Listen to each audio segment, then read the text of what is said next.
E aí, vamos estudar a lição?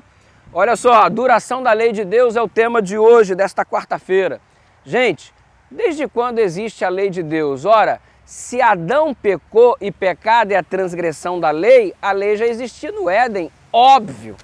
Então, se não houvesse lei, não havia transgressão por parte de Adão.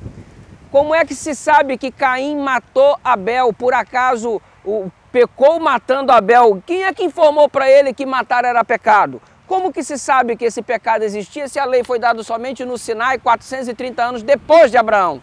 Hein? É claro que a lei existia porque a lei trouxe o conhecimento do pecado. A lei foi organizada no Sinai porque o povo esqueceu da referência do caráter de Deus em meio à escravidão do Egito quando ficou lá por centenas de anos. E Deus então teve que reorganizar todas as coisas de um modo um pouco mais didático e oferecê-las por intermédio de Moisés para que o povo conhecesse melhor a vontade dele que havia sido esquecida. Então note, a lei foi organizada no Sinai e colocada de um modo tão pedagógico, mas não porque ela não existia antes, ela sempre existiu, razão pela qual Adão pecou porque transgrediu a lei, é sinal que a lei sempre existiu desde a fundação do mundo. E você conhece a história do inimigo, como ele se tornou inimigo, o anjo que caiu, que se rebelou contra quem? Contra Deus. E aí ele pecou? Pecou. Então transgrediu uma lei, então existia a lei de Deus antes da fundação do mundo.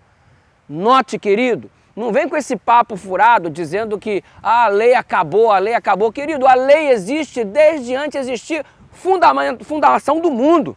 Note, a lei é eterna, assim como Deus é eterno. A lei revela o caráter de Deus. Alguma vez Deus deixou de ter caráter, então ele sempre teve este caráter exibido em sua lei, que é eterna assim como ele é.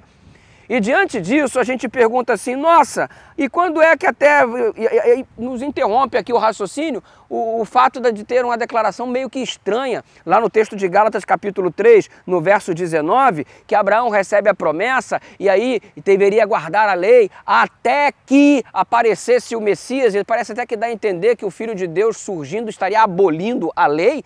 A lei tem um propósito de fazer-nos um dia termos uma experiência extraordinária com o Salvador de redenção, porque ela exibiu o nosso pecado, consequentemente recebemos a Jesus, e agora que Jesus apareceu, essa lei vai deixar de existir como se o caráter de Deus deixasse de existir também, algo que existe mesmo antes da fundação do mundo?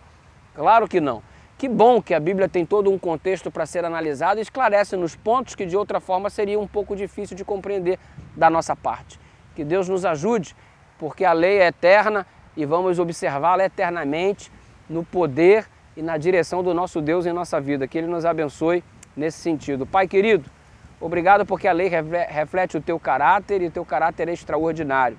Ajuda-nos, ó Deus, a cada dia mais refletir Teu caráter também através de uma vida de obediência. Não para sermos salvos, mas porque o Senhor já nos salvou em nome de Jesus.